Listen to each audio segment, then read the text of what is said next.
Good morning, good afternoon, and good evening, wherever you are on this beautiful planet. Welcome to Tousi TV, your global news channel. We have some breaking news with the live coverage coming from the United Nations as the Israeli Prime Minister Benjamin Netanyahu is going to be addressing the UN General Assembly. And of course, the rest of the liberal globalist leaders who are in a complete meltdown. Some of them are already protesting, which is absolutely fascinating. We do have our live feed for you guys from the floor of the United Nations, which we're going to bring you guys in the next few moments as the Prime Minister will start his address. This is expected to be an absolutely bombastic speech to expose the globalist agenda and the way the liberal side in the West have been essentially siding with the Islamist terrorists. All right, so we are getting the footage now while they are getting, as you can see, a lot of the delegates from other countries have already left the room. They refuse to be present for the speech. Before we actually show you that, let me tell you what's happening in the Middle East as we speak, because this is fascinating. The Israeli Defense Forces have now decided today to place loudspeakers at the Israeli-Gazan border to play Netanyahu's speech from the United Nations to Hamas in Gaza, loud. So absolutely trolling that. And of course, in other developments, which we'll cover after this speech, we have a new potential prime minister in Gaza. Yes, it's not even a joke. Tony Blair has been proposed to become the next leader and prime minister in the Gaza Strip after Hamas has left. Of course, Tony Blair, when he left office as the British Prime Minister, he did get a job as the Middle East peace envoy. His job was to bring peace between the Israelis and the Islamist Arabs. That didn't go too well, but now he wants to try again. He wants to lead the government in Gaza after Hamas, which is a bit of a risky move. We are imminently waiting for Netanyahu to come and speak about this. It's actually important to talk about the issue with Blair, because obviously he did try with his friendship with Arafat, which was completely corrupt and messed up. He is now in talks to take a leading role in governing Gaza under a peace plan with Trump. So Blair's team have communicated with the White House that if Trump wants to have a Palestinian committee to manage Gaza with the oversight from the international board, then Blair would be interested to basically lead that and become essentially the chairman of Gaza. Now, having said that, we're just waiting now. Having said that, there is some celebrations coming from the Hamas leaders. They are thanking the governments of the United Kingdom, France, Canada, Portugal, Australia, all of them, essentially saying that this is the victory for the 7th of October. Watch this. Look, you know what is the benefit of October 7 now? Now, win the award now. If you look to the General Assembly yesterday, when about 194 people opened their eyes. See, he admits, saying the benefit of October the 7th is what Hamas are now getting from the world leaders at the United Nations. Of course, the Israeli Prime Minister is going to be addressing this head on, and this is expected to be an extremely juicy session. Here we go. We have it. All right. I think they're now going to be announcing Bibi to come on stage. Just wait for that.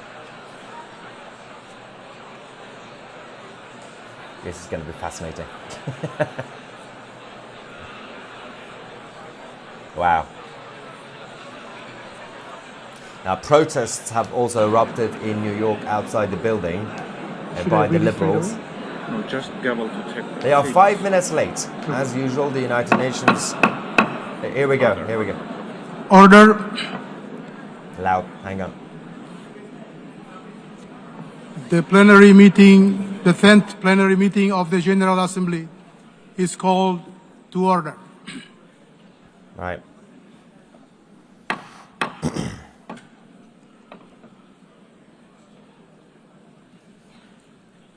Haha. The Assembly will continue its consideration of Agenda Item 8 entitled General Debate. Yeah. The Assembly will hear an address by His Excellency Benjamin Netanyahu, Prime Minister of the State of Israel. I request protocol to escort His Excellency and invite him to address the Assembly. This is going to be fun, guys. Get your popcorns. All right. It's going to be a bumpy road.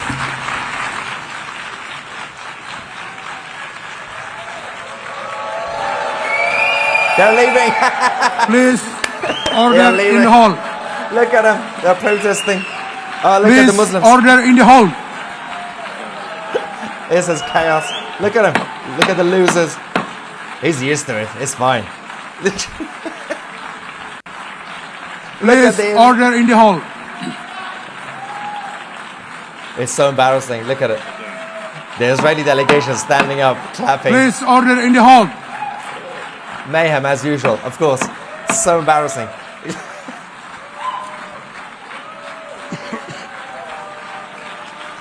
Oh no. All the anti-Semites are leaving the room. Bye. Bye. Team Islam is not happy. Oh, the hijabis are going. The hijabis, bye. Here we go. There he is. Please, He order doesn't in give the an hall F. He and doesn't please care. be seated. How embarrassing. It doesn't matter. Millions of people are still going to watch it anyway. Cowards.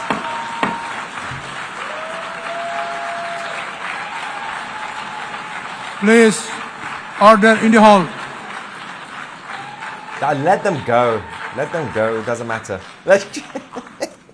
There we go. Let's go. Come on. Mr. President,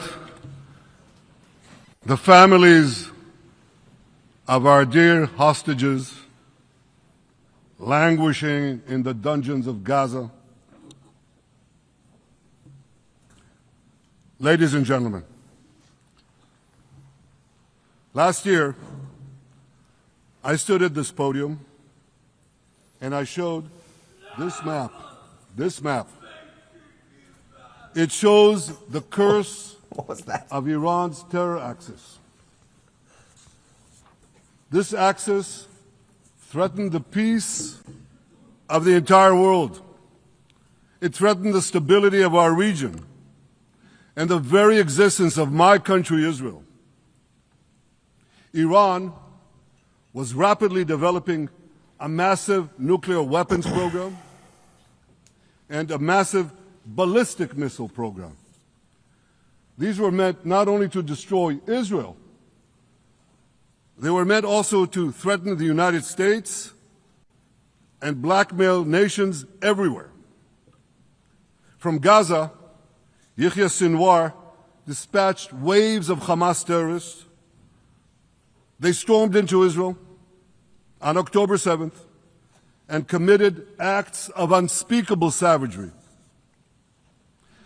From Lebanon, Hassan Nasrallah had launched thousands of missiles and rockets at our cities, terrorizing our citizens. In Syria, the murderous dictator Assad hosted Iran's forces, tightening a noose of death around our throats. In Yemen, the Houthis launched ballistic missiles at Israel while choking global trade at the mouth of the Red Sea. So what's happened over the past year? We've hammered the Houthis, including yesterday. We've crushed the bulk of Hamas's terror machine. We crippled Hezbollah, taking out most of its leaders and much of its weapons arsenal. You remember those beepers, the pagers? We paged Hezbollah, and believe me, they got the message. And thousands of terrorists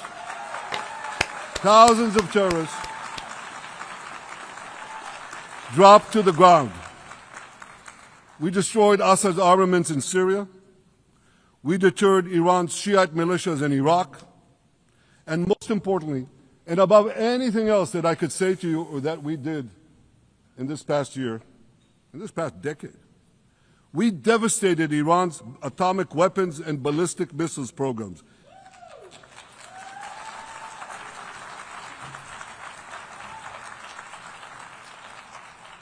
He's got something. There we go. So here's where things stand today. Half the Houthi leadership in Yemen, gone. Yahya Sinwar in Gaza, gone. Hassan Nasrallah in Lebanon, Gone. gone. The Assad regime in Syria, gone.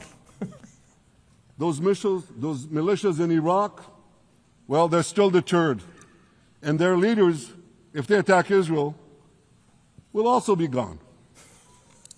And for Iran's top military commanders and its top atomic bomb scientists, Gone.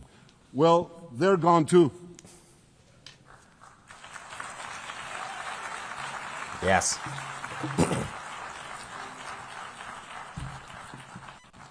Israel's 12-day war with Iran, which I renamed Operation Rising Lion, that's from the Bible.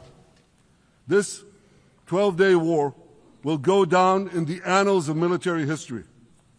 Our daring pilots neutralized Iran's missile defenses and took control of the skies over Tehran.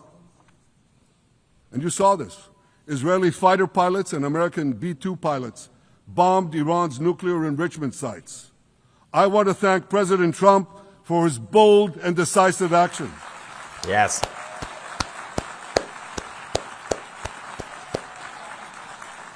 President Trump and I promised to prevent Iran from The Iranians are not developing nuclear there. weapons, and we delivered on that promise.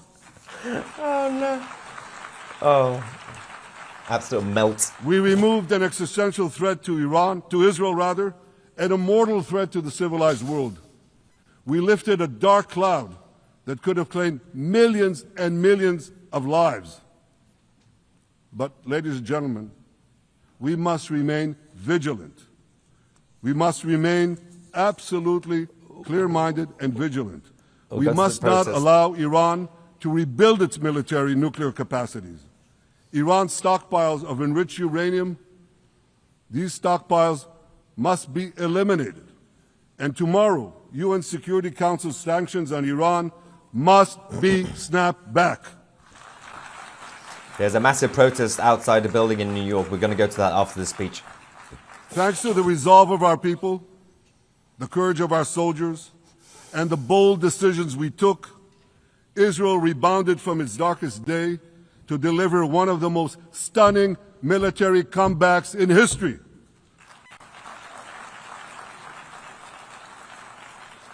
But we're not done yet.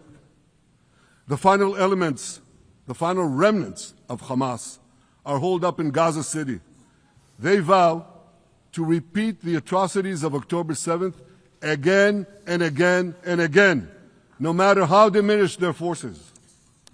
That is why Israel must finish the job. That is why we want to do so as fast as possible. Yes. Ladies and gentlemen, much of the world no longer remembers October 7th. Yep. But we remember. Israel remembers October 7th. On that day, well, I'll tell you, you can remember October 7th too. You see this large pin here? It's a QR code. What I ask you to do is hold up your phones, zoom in, and you too will see why we fight, and why we must win. It's got the film. It's got the 7th of October It's film all in here. on his QR code. Brilliant. Yep. On October 7th, Hamas carried out the worst attack on Jews since the Holocaust. They slaughtered 1,200 innocent people, including over 40 Americans and foreign nationals from dozens of countries represented here. They beheaded men. They raped women. They burnt babies alive. They burnt babies alive in front of their parents. What monsters! And these monsters took more than 250 people hostage. And those included Holocaust survivors, grandmothers and their grandchildren. Who takes hostage grandmothers and grandchildren? Hamas does. So far, we've brought home 207 of these hostages, but 48 still remain in the dungeons of Gaza. 20 of them are alive, starved, tortured, deprived of any daylight, deprived of humanity. These are the names of the 20 living hostages. Matan Angrest, Gali and Zerv Berman, brothers, Elkanah Buchbot, Rom Braslavsky, Nimrod Cohen, Ariel and David Cunyo, another pair of brothers, Guy Gilboa Dalal, Evyatar David. You saw the picture of Evyatar David. What was that? Emaciated, forced to dig his own grave. Maxim Herkin, Eitan Horn, Segev Kalfon, Bar Cooperstein, Omri Meran, Eitan Moore, Yosef Chaim Ochana, Alon Ohel, Avinatam Or, and Matan Tsengarker. Now, ladies and gentlemen, I want to do something I've never done before. I want to speak from this forum directly to those hostages through loudspeakers. I've surrounded Gaza with massive loudspeakers connected to this microphone in the hope that our dear hostages will hear my message. And I'll say it first in Hebrew and then in English. Spammers will get banned in the live אחינו chat. הגיבורים, מדבר ראש הממשלה בנימין נתניהו. אני פונה עליכם מעל בימת האו"ם. לא שכחנו אתכם, אפילו לא לשנייה. העם כולו איתכם, ואנחנו לא נשקוט ולא נרפה עד שנחזיר את כולכם הביתה. החיים והחללים כאחד.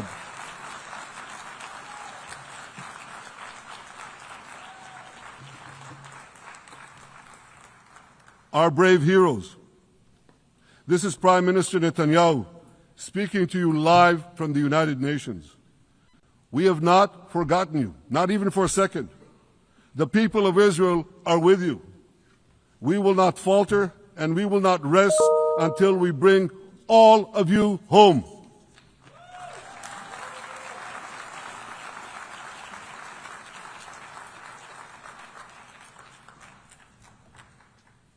Ladies and gentlemen, thanks to special efforts by Israeli intelligence, my words are now also being carried. They're streamed live to the cell phones of Gazans. So to the remaining Hamas leaders and to the jailers of our hostages, I now say, lay down your arms. Let my people go. Free the hostages, all of them, the whole 48. Free the hostages now.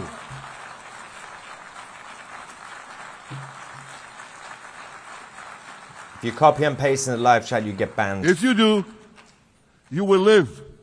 If you don't, Israel will hunt you down. Ladies and gentlemen, Boom. if Hamas agrees to our demands, the war could end right now. Gaza would be demilitarized, Israel would retain overriding security control, and a peaceful civilian authority would be established by Gazans and others committed to peace with Israel. And of course, you understand that The war in Gaza has affected every Israeli. But I'm sure there are people in New York or in London or in Melbourne and elsewhere who are probably thinking, what does all of this have to do with me? And the answer is everything. Because our enemies are your enemies. So let's do something else first at the UN. Let's do a pop quiz. And raise your hand if you know the answer. Not Here's many people the there. first question. Who shouts death to America? Is it A, Iran, B, Hamas, All of them. C, Hezbollah, D, the Houthis, or E, all of the above? And All F, of the above. Keir Starmer. Correct, all of the above. Second question. What is it doing? Just trolling them. Who has murdered Americans and Europeans in cold blood? Is it A, Al-Qaeda, B, Hamas, C, Hezbollah, D, Iran, or E, all of the above? Correct. Again. The Israeli delegation shouting. So here's the point I wanted to make. Our enemies hate all of us with equal venom. They want to drag the modern world back to the past, to a dark age of violence, fanaticism, and terror. I think many of you are already feeling in your own societies the radical Islamist surge. You know, I'm sure you do, you know deep down that Israel is fighting your fight. So I want to tell you a secret. Behind closed doors, many of the leaders who publicly condemn us privately thank us. They tell me how much they value Israel's superb intelligence services that have prevented time and again terrorist attacks in their capitals, time and again saving countless lives. General George Keegan, former head of U.S. Air Force intelligence, once said, if the United States had to gather on its own the intelligence that Israel gives us, we would have to establish 5 CIAs. 5 CIAs. This past June, when Israel struck Iran's nuclear facilities, German Chancellor Merz admitted the truth. He said, Israel is doing the dirty work for all of us. Yeah. President Trump understands better than any other leader that Israel and America face a common threat. He showed the world that when Iran and its proxies murder Americans, take Americans hostage, shout death to America, burn American flags, and try to assassinate the President of the United States, not once, but twice. He showed them there is a price to pay for all that.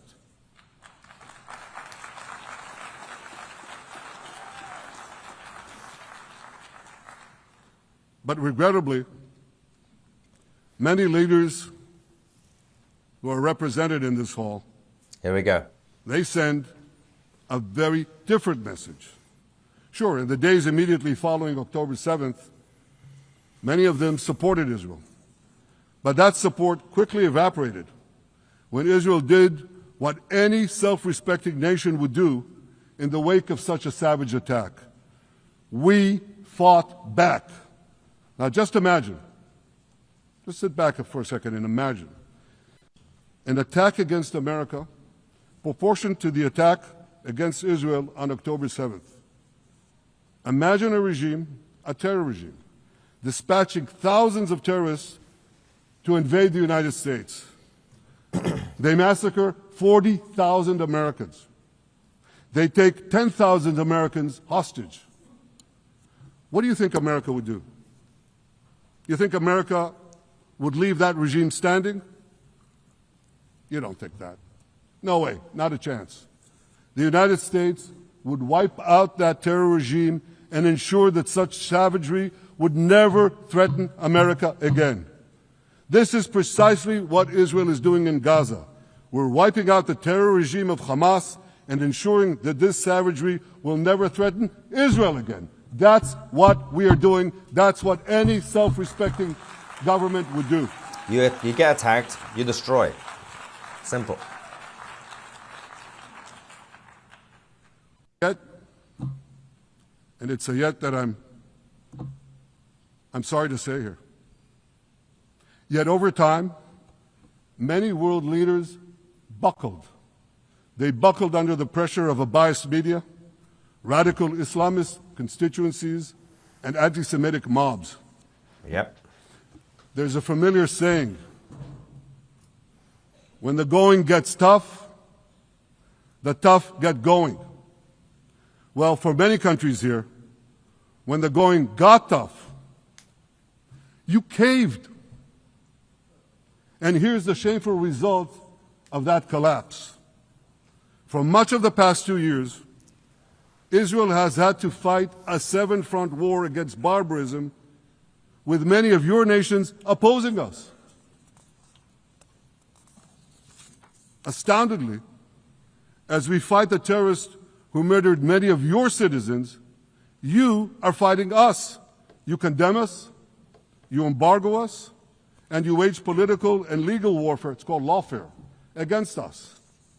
I say to the representatives of those nations, this is not an indictment of Israel. It's an indictment of you. It's an indictment of weak-kneed leaders who appease evil rather than support a nation whose brave soldiers guard you from the barbarians at the gate. They're already penetrating your gates. When will you learn? You can't appease your way out of jihad, and you won't escape the Islamist storm by sacrificing Israel. To overcome that storm, you have to stand with Israel. But that's not what you're doing. As the prophets of Israel foretold in the Bible, you've turned good into evil and evil into good. Now I want to drill down on this. Take the false charge of genocide. Israel is accused of deliberately targeting civilians. Ladies and gentlemen, the opposite is true. The head of urban warfare studies, Colonel John Spencer, he's perhaps the world's greatest expert on urban warfare. And he says, Israel is applying more measures to minimize civilian casualties than any military in history. And because we're doing that, the ratio of non-combatant to combatant casualties is less than 2 to 1 in Gaza. That's an astoundingly low ratio, lower than NATO's wars in Afghanistan and Iraq, especially when you consider that Gaza is one of the most densely populated urban areas on Earth.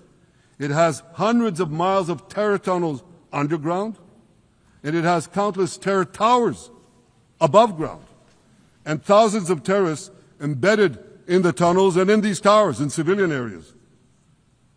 If you want to see what measures Israel takes to avoid civilian casualties in this war, just look at what we're doing now in Gaza City, the last Hamas stronghold, one of the two last strongholds. For 3 weeks, Israel dropped millions of leaflets, sent millions of text messages, and made countless phone calls urging civilians to leave Gaza City before our military moves in. The only country that does that. At the same time, Hamas implants itself in mosques, schools, hospitals, apartment buildings, and tries to force those civilians not to leave, to stay in harm's way. And it often threatens them at gunpoint if they try to do so. For Israel, every civilian casualty is a tragedy. For Hamas, it's a strategy. Hamas uses civilians as human shields and as props in its sick propaganda war in Israel, against Israel, a propaganda war that the Western media buys hook, line, and sinker. Now, despite Hamas's threats, close to 700,000 Gazans, almost 750,000, have already heeded our calls and moved to safe zones. Now I want to ask you a simple question, a simple, logical question. Would a country committing genocide plead with the civilian population it is supposedly targeting to get out of harm's way? Would we tell them, get out, if we want to commit genocide? We're trying to get them out. And Hamas is trying to keep them in. And this charge is so baseless. The comparison to genocide, wholesale slaughter of populations. What, did the Nazis ask the Jews to leave, kindly leave, go out? Did others, you want me to name all the genocidal leaders of history? Just go one by one. Did anyone do this? Did they say, get out so we can come in? Of course not. So the truth has been turned on its head.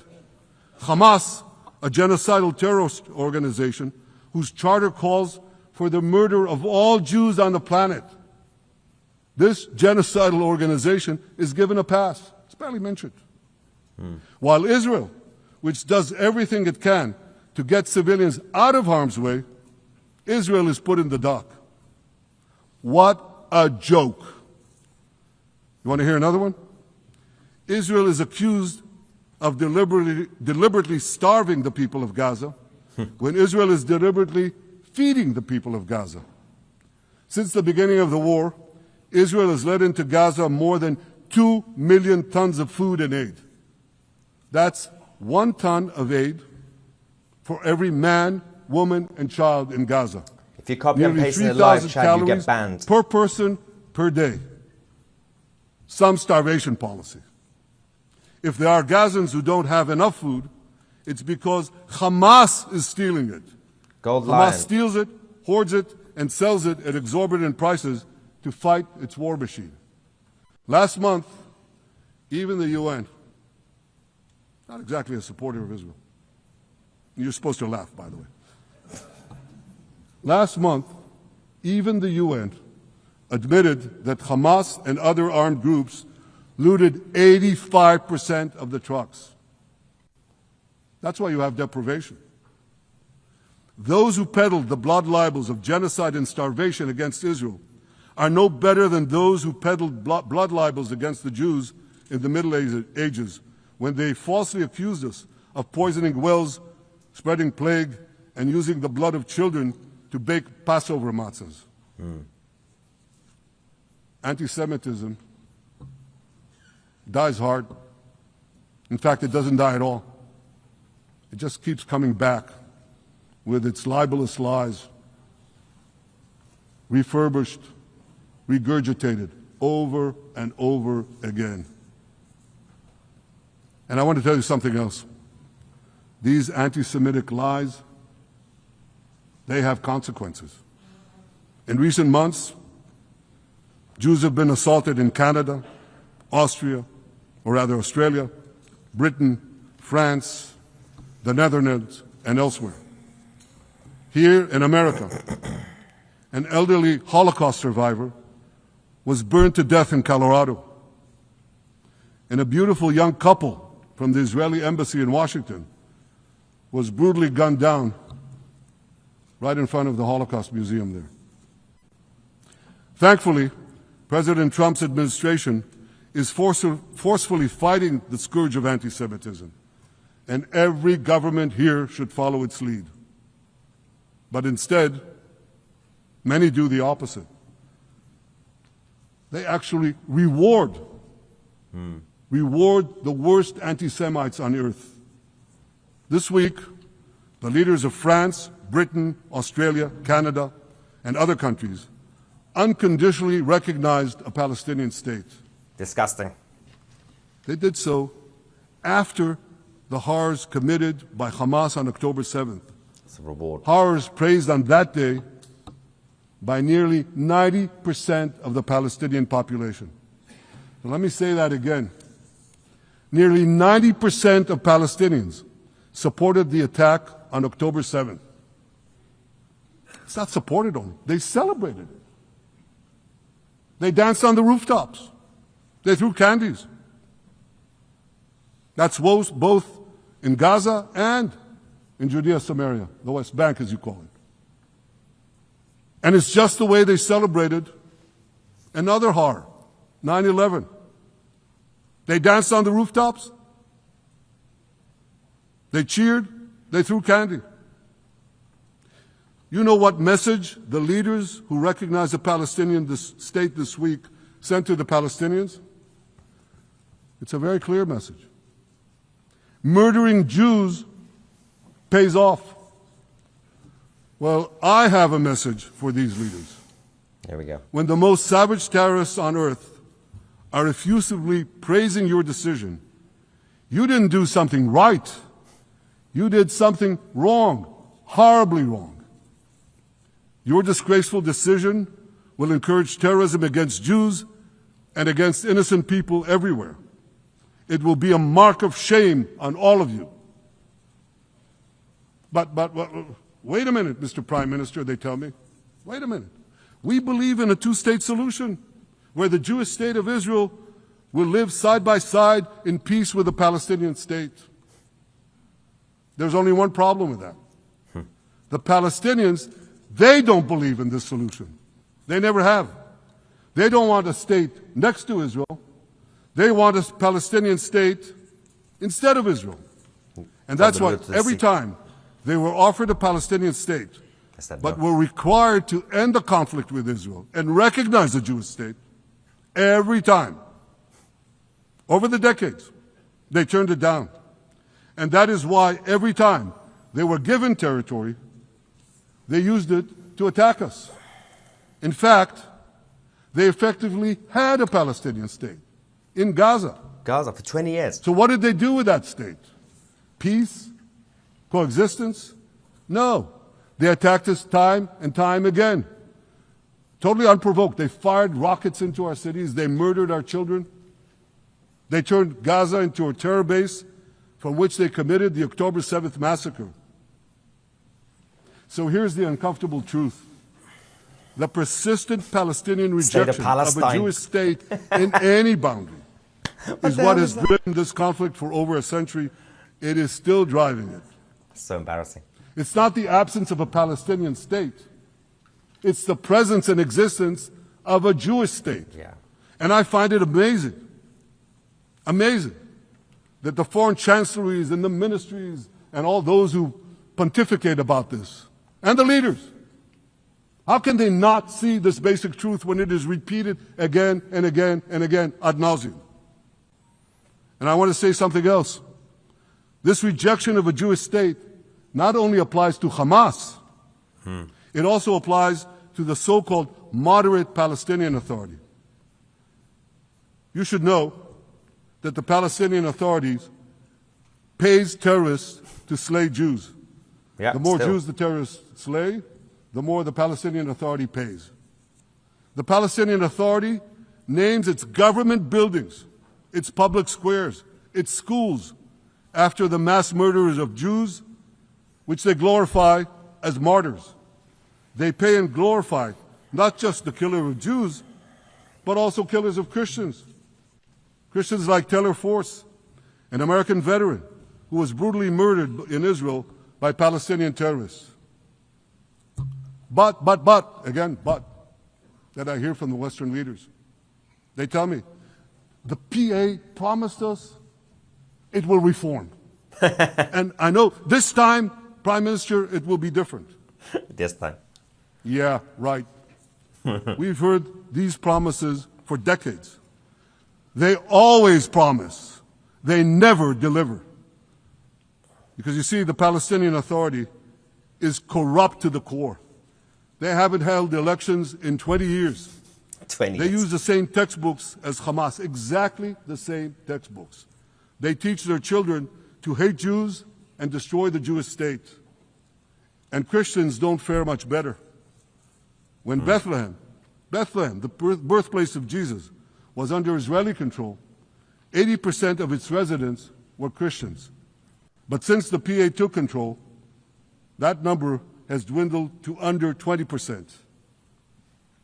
These are the people you want to give a state to? What you're doing is giving the ultimate reward to intolerant fanatics who perpetrated and supported the October 7th massacre. Giving the Palestinians a state 1 mile from Jerusalem after October 7th is like giving Al-Qaeda a state 1 mile from New York City after September 11th. This is sheer madness. It's insane, and we won't do it. Tell us the globalists. They don't get it. Go on, US. So here's another message to those Western leaders. Israel will not allow you to shove a terror state down our throats. We will not commit national suicide because you don't have the guts to face down a hostile media and anti-Semitic mobs demanding Israel's blood. Oof. And I want you to grasp something else, which is also distorted in the media. I say this not only in my name or the name of my government, but on behalf of all the people of Israel. Last year, there was a vote in the Knesset, our parliament, whether or not to oppose the imposition of a Palestinian state. You want to guess what the results were? Out of 120 members of our parliament, 99 voted against and only 9 supported. That's over 90%. It's not a fringe group. It's not the prime minister who himself is extreme or he's held hostage by extreme parties to his right. It's over 90% of Israelis. My opposition to a Palestinian state is not simply my policies or my government's policy. It's the policy of the state and people of the state of Israel.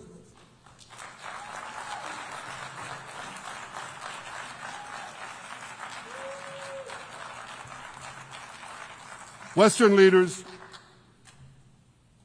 may have buckled under the pressure. And I guarantee you one thing, Israel won't. Israel's victories over the Iranian... Thank you, I know you won't too, that's good. Israel's victories over the Iranian terror axis have opened up possibilities for peace that were unthinkable 2 years ago. Take Syria. For decades, the very idea of peace between Israel and Syria seemed unimaginable. Well, no more. Today, we have begun serious negotiations with the new Syrian government. I believe an agreement can be reached that respects Syria's sovereignty and protects both Israeli security and the security of the minorities in the region, including the Druze minority. From the founding of Israel, Jews and Druze have been brothers in arms. We have fought together, we've bled together, we built our lives together.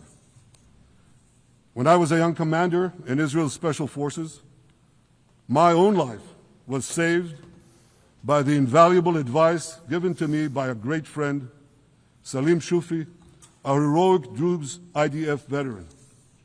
And that's why I couldn't sit idly by, nor could Israel sit idly by, while the Druze were being slaughtered by jihadists. And I instructed our forces to stop the massacre, which they promptly did. Peace between Israel and Lebanon is possible as well. Yeah. I call on the Lebanese government to also begin direct negotiations with Israel. I commend it for its declared aim to disarm Hezbollah. But we need more than words. If Lebanon takes genuine and sustained action to disarm Hezbollah, I'm sure we can achieve a sustainable peace. True. Of course, until that happens, we will take whatever action we need to defend ourselves and to maintain the conditions of the ceasefire which was established in Lebanon. Our goal is not merely to monitor Hezbollah's actions, but to prevent them from violating the ceasefire and attacking us at any time. The Lebanese army. But I'm sure that if the Lebanese government persists in its goal of disarming Hezbollah, peace will come very speedily and very readily. Victory over Hezbollah has made peace possible with our two Arab neighbors in the north. Victory over Hamas will make peace possible with nations throughout the Arab and Muslim world. Our victory would lead to a dramatic extension and expansion of the historic Abraham Accords, which President Trump brokered between Arab leaders and myself 5 years ago. And I took note, as I'm sure you did too, of the encouraging words spoken here by the President of Indonesia. This is the country with the largest Muslim population of all nations.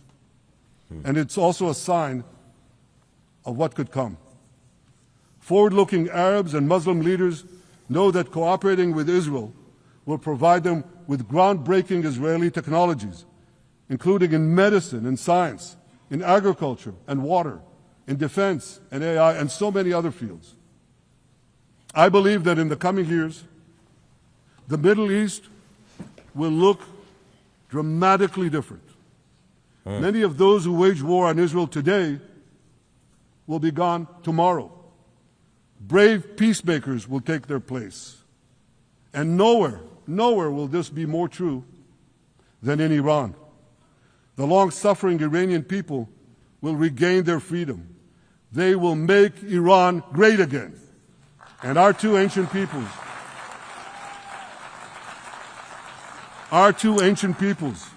the people of Israel and the people of Iran, will restore a friendship that will benefit the entire world. Ladies and gentlemen, the horrors that happened on one dark day, October 7th, those horrors happened countless times during the centuries of my people's exiles among the nations. Jewish blood was cheap. Jews were killed with impunity. We had to beg others to defend us. The rise of Israel did not mean that the attempts to destroy us would end. It meant that we could fight back against those attempts. And that is exactly what Israel has done since October 7th. Our sons and daughters fought like lions. Our brave soldiers donned their uniforms and rushed into battle. They were armed with the dreams of the 100 generations of Jews who came before them. The dream of living as a free people in the land of Israel, our beloved homeland for more than 3,000 years. The dreams of living in our own independent state. The dream of having an army to defend ourselves. And the dream of being a light unto the nations, a beacon of progress, ingenuity, innovation, for the benefit of all humanity. On October 7th, the enemies of Israel tried to extinguish that light. 2 years later, the resolve of Israel and the strength of Israel burned brighter than ever. With God's help, that strength and that resolve would lead us to a speedy victory and to a brilliant future of prosperity and peace. Thank you very much. Wait for it, guys, wait for it. It's kicking off, guys. Hang on. All right. We now have a situation.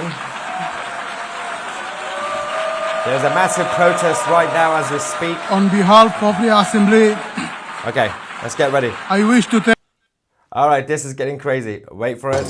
Here we go. This is outside the United Nations in New York City. The liberals and Islamists are out in Times Square protesting as usual with their communist flags and their Islamist flags. Of course, surprise. What is this? Not a drop of water. Oh my God. No Palestinian allowed to have basic access to human rights without being under the gunfire or bombs. They have no idea. And there's also the undermining of every single UN institution. The collapse of UNRWA. Imagine the smell of BO over there. To replace that with the criminal GHF. All of this means Netanyahu should be thrown out of the Hague. Should be thrown out of the UN and brought to the Hague. And Wow. we must also salute the brave comrades on the Thumud flotilla convoy. Greta Thunberg. Ordinary people, just like yourselves, your friends, your neighbors, your school teachers, your brothers and sisters from Latin America, from Asia, from Africa, Right. from every single inch of the continents of the world, Wow. including North America, who have joined forces to lift the siege on Gaza.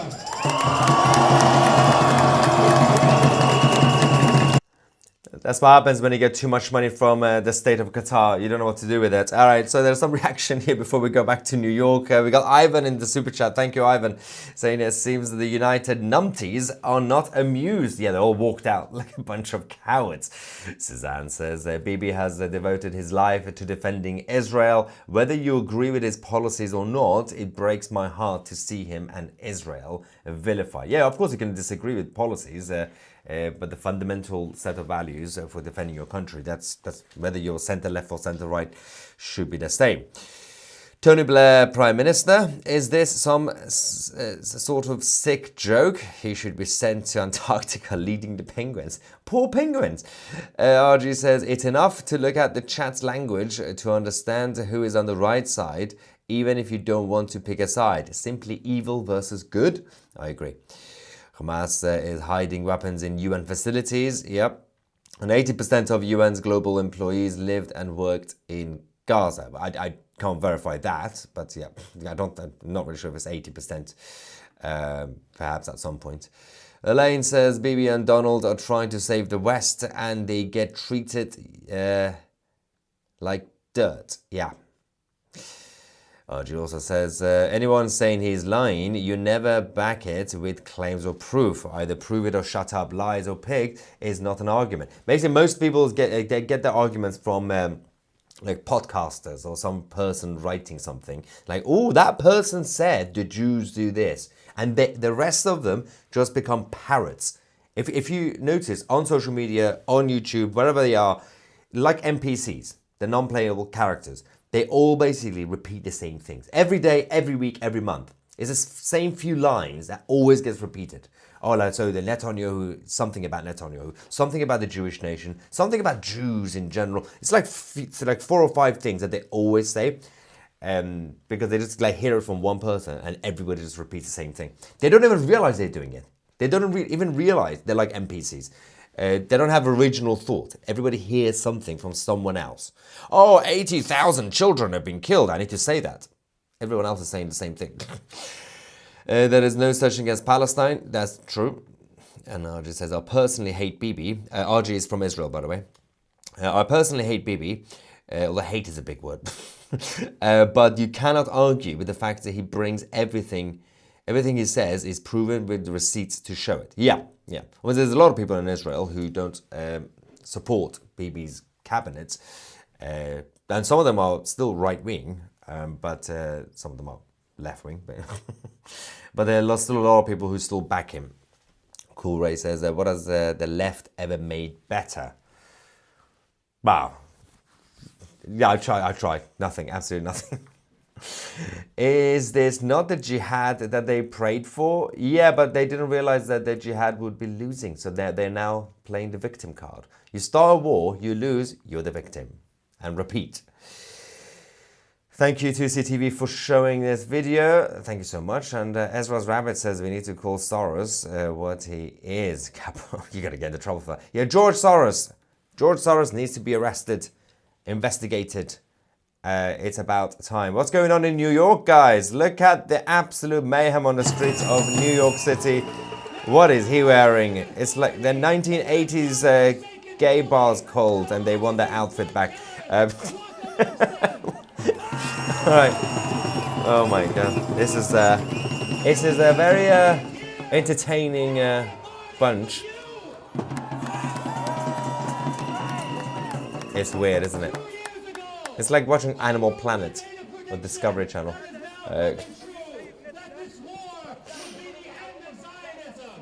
End of Zionism.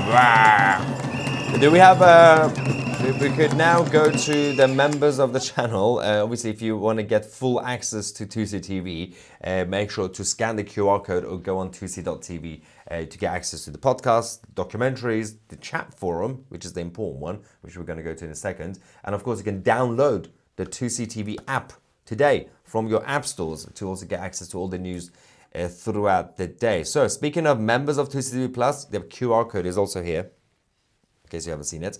Let's see what is happening. All right. Whoa.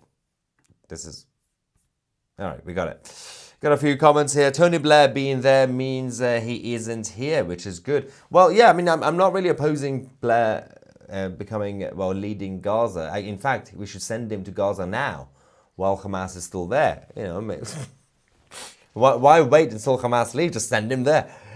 Is there a poll on how long Blair lives as the new Prime Minister of Gaza? That could be a good game to play as well. He won't survive that long. Blair would become Hamas opposition. Yeah, basically, Blair would be the leader of the opposition against Hamas until he takes over. Imagine. Didn't Hamas delete the last lot of opposition? Yeah, a little bit.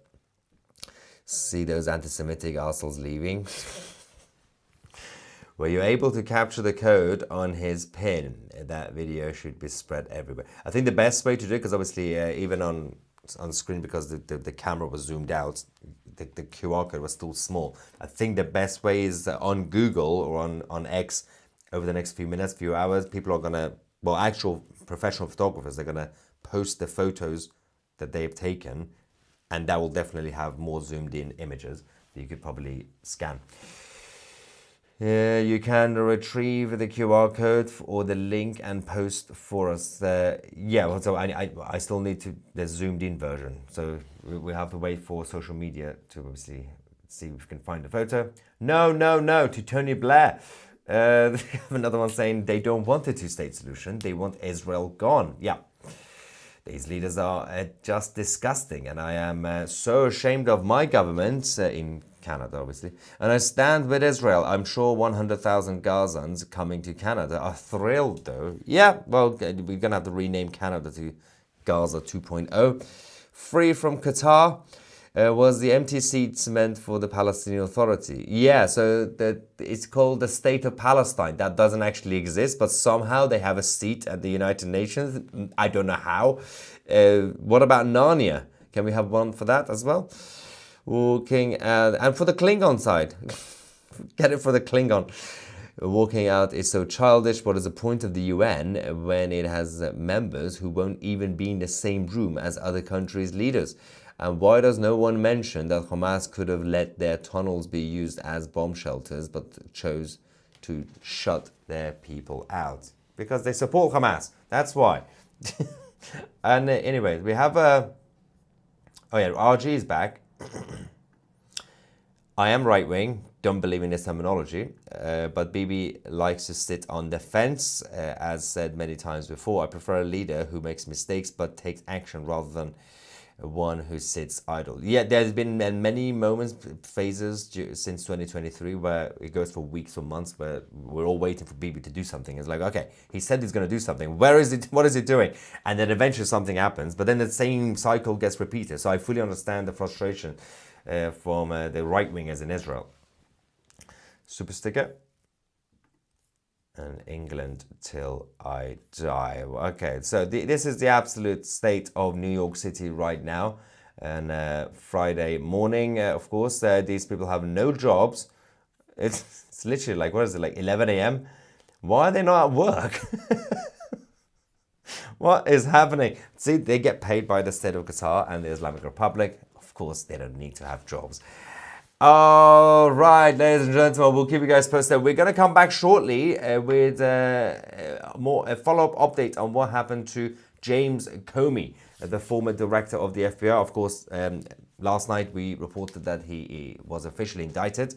We have a counter statement from Comey. There's more chaos that's actually been exposed about the former FBI chief and the deep state in America, which will bring you guys on Tousi TV later on. Subscribe to the channel, become a member of Tousi TV Plus. I'm Maya Tousi, and we are the media.